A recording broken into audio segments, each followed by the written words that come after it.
In a world full of noise, ego, and conflict, the person who stays calm holds the true power. Every day you're tested by people who insult you, ignore you, underestimate you. The temptation to react, to lash out, to defend your pride, it's strong. But here's the truth the Stoics knew thousands of years ago. The moment you let someone disturb your peace, you've handed them control. Anger is easy, but mastery, that's rare. That's where Stoicism begins, not with suppression, but with understanding, not with passivity, but with precision. You learn to see clearly, to choose wisely, and to remain unmoved in the face of chaos. This isn't about being emotionless. It's about being untouchable, not because you never feel, but because you never let feeling rule you. If you're tired of being pulled around by other people's words and actions, this is your path. Stoicism shows you how to reclaim your peace, sharpen your focus, and walk through life calm, clear, and unbothered. 1. Realize that every offense is just an opinion. It is not things themselves that disturb us, but our opinions about them. Epictetus. Imagine someone insults you, mocks your appearance, doubts your worth, or dismisses your efforts. It stings. But pause. Why? What really caused that pain? Was it their words, or your interpretation of them? This is where Stoic wisdom cuts through the noise. Nothing external can truly harm your mind unless you give it permission. Words are merely vibrations in the air. Actions are simply movements of another body. The universe itself remains indifferent. It is you, your judgment, your attachment, your interpretation, that makes those moments feel sharp. Epictetus reminds us that the true source of disturbance lies not in what is said or done, but in the meaning we assign to it. We are not injured by what happens. We are injured by how we think about what happens. This realization is liberation. You can't control what people say. You can't rewrite the way the world behaves. But you can reclaim the authority to decide what enters your inner sanctuary, your peace. You can say to yourself, this is not an attack. It's just someone's opinion. And opinions are not facts. When you embrace this mindset, you no longer have to fight every insult or defend every wound. You rise above it. The sting fades, the tension dissolves, and your power returns. Not through force, but through detachment. This is the foundation of Stoic freedom. Not reacting to the world as a victim, but responding as its master. You don't control others, but you control you. And that's enough. 2. Understand that people act from their own pain. Whenever you are about to find fault with someone, ask yourself the following question. What fault of mine most nearly resembles the one I am about to criticize? Marcus Aurelius. It's easy to react to cruelty with more cruelty, to meet harshness with anger, betrayal with bitterness, or silence with resentment. But the Stoic does not look at people's behavior at the surface level. Instead, they look beneath it. They seek to understand, not to condemn. When someone lashes out at you, disrespects you, or dismisses you, remember this. It is rarely about you. Most of the time, people act not out of strength or clarity, but out of confusion, fear, or pain. The person who gossips is often insecure. The one who insults may be drowning in self-loathing. The one who ignores you might be overwhelmed by their own emotional storms. We are all walking around with hidden wounds. Some are just better at hiding them than others. Marcus Aurelius, emperor and Stoic philosopher, challenges us to look inward before we judge outward. Ask yourself, have I ever acted from weakness? Have I ever hurt someone without meaning to? Have I ever let my emotions spill out onto someone else? This simple act of reflection turns judgment into humility. Suddenly, you no longer see an enemy. You see a fellow human being, struggling like you, failing like you, trying, often clumsily, to make sense of their world. And in that moment, your reaction changes. You don't need to retaliate. You don't need to fix them. You just understand and let go. This is how you move through life with grace. By realizing that other people's behavior is not a mirror of your worth, but a window into their own. Once you see that, you can walk away from conflict with peace in your heart, unbothered and undiminished. Compassion, not rage. Clarity, not chaos. That's the Stoic way. 3. Control your reaction or be controlled by it.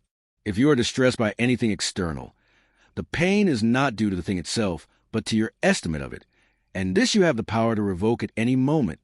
Marcus Aurelius. Most people live as prisoners of their emotions. A rude comment ruins their entire day. A driver cuts them off, and their blood boils. A slight disagreement spirals into rage. But the Stoic understands something deeper. The true battle isn't out there. It's in here within the mind. You cannot control the world.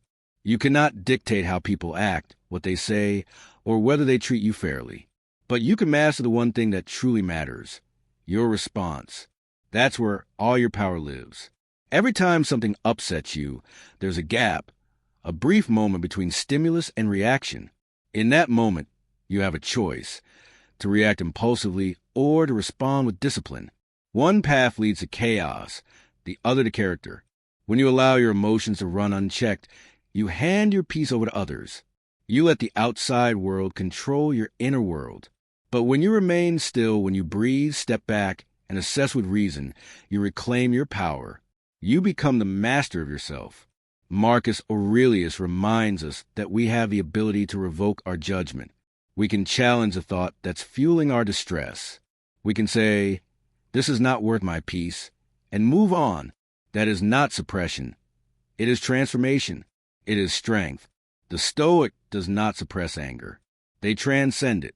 They understand that their reaction either feeds a fire or extinguishes it. And so, they choose wisely. They choose calmly. They choose who they become in the face of adversity. Don't be controlled by the world. Control how you face it. That is the beginning of freedom. 4. Practice voluntary discomfort. Set aside a certain number of days during which you shall be content with the scantiest and cheapest fare, with coarse and rough dress, saying to yourself the while, "Is this a condition that I feared?" Seneca.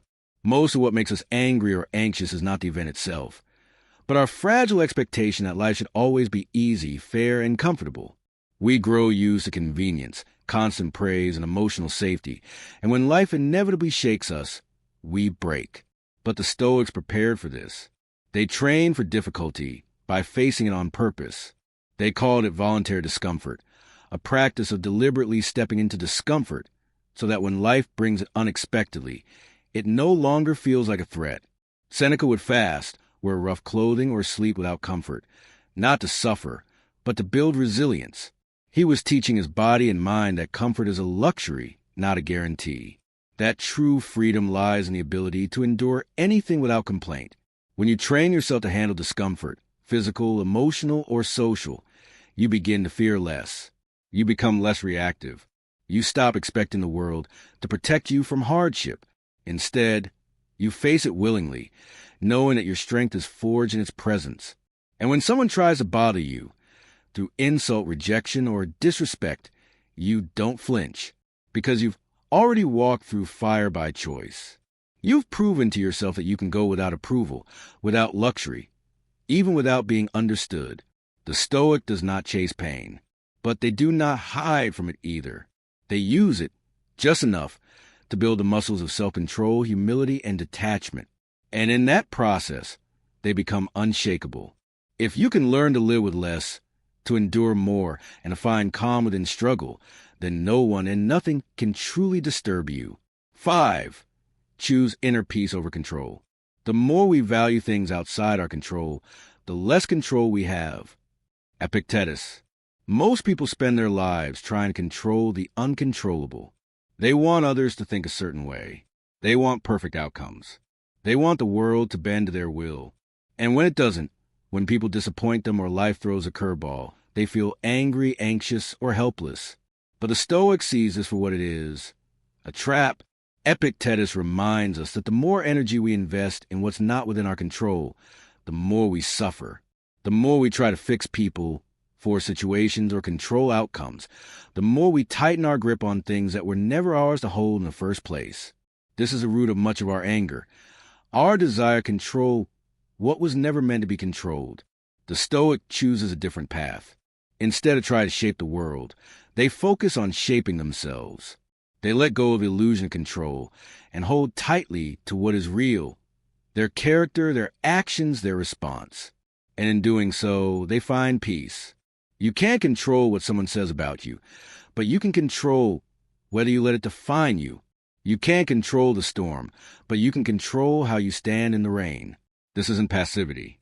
It's power. Real, unshakable power. The kind that isn't dependent on anyone else's behavior or any external event. It's the calm in the middle of the chaos. The strength that doesn't shout. The peace that doesn't waver.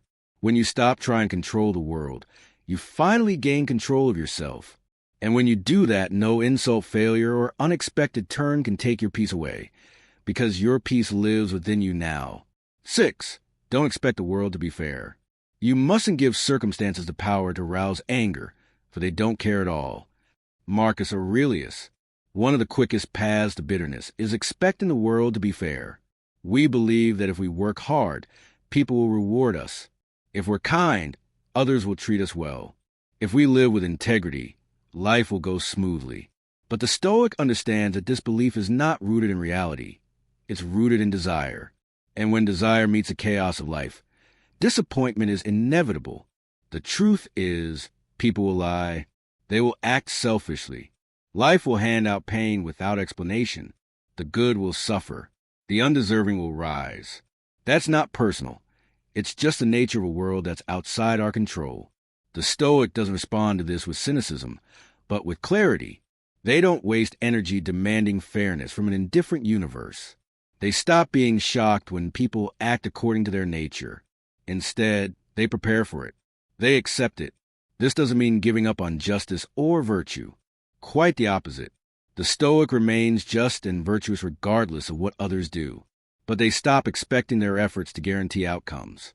They live by principle, not by reward. And when you no longer expect the world to be fair, you stop being so easily disturbed by its injustice. You act rightly because it's right, not because you need applause. You carry yourself with dignity, even when the world seems to be falling apart. This mindset turns frustration into freedom. You're no longer shaken by every wrong or injustice. You're rooted in something deeper, your own character. As Marcus Aurelius said, the best revenge is to be unlike him who performed the injury. So when the world is unfair, be fair anyway. Be strong anyway. Be calm anyway. That is Stoic power, not needing the world to be just an order for you to be. 7. Remember you've been the cause of anger too. When someone does wrong, consider that you too have done wrong in similar ways. Marcus Aurelius. It's easy to be outraged by the behavior of others. Their rudeness, their selfishness, their ignorance. We quickly judge, condemn, and carry the anger inside us like a torch. But the Stoic pauses, before reacting, before blaming, and asks something rare and powerful. Have I ever done the same? Marcus Aurelius knew the answer. He knew that he, like all of us, was flawed, that at times he had said the wrong thing, judged unfairly, acted from ego or emotion. So when others failed him, he didn't immediately strike back. He reflected.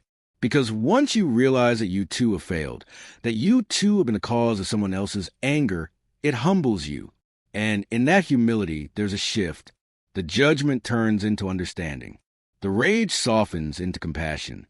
Not because you excuse bad behavior, but because you recognize that no one is perfect. Not even you. Think about it. How many people have you hurt, not out of malice, but simply because you were tired, stressed, misunderstood, or unaware? If you want others to forgive your missteps, should you not offer the same? This awareness is not weakness. It's wisdom. It means you no longer let anger control you, because you see more clearly. People are not always cruel. They're often just confused. They are not always evil. They are simply incomplete. You are not better than them. You are just as human. And when you carry that mindset into the world, something powerful happens. You stop expecting perfection. You stop reacting to every flaw. You develop patience, not just with others, but with yourself. This is the essence of Stoic compassion. Not soft, not naive, but rooted in the deep understanding that we all stumble. And that anger, while natural, is often a reflection of unexamined pride. So when someone wrongs you today, remember, you've walked that path too. Choose forgiveness. Choose clarity. Choose peace over pride. That's how the Stoic wins, by rising above, not striking back. The Stoic path is not easy, but it is liberating. It calls for self-discipline in a world that rewards outrage. It demands reflection in moments of heat. And most of all, it asks you to trade the illusion of control for the mastery of self. You will still face insult. You will still be misunderstood. People will still act carelessly, cruelly, or unfairly. But the difference is this: you will no longer be owned by it. You will respond, not with rage, but with reason, not with bitterness, but with understanding, not with weakness, but with silence, strength, and clarity. That is your true power, not to control others, but to control yourself, not to silence the world, but to quiet your mind in the face of it. That is how you become unbothered. That is how you become free. You don't need the world to change. You just need to remember who you are and rise.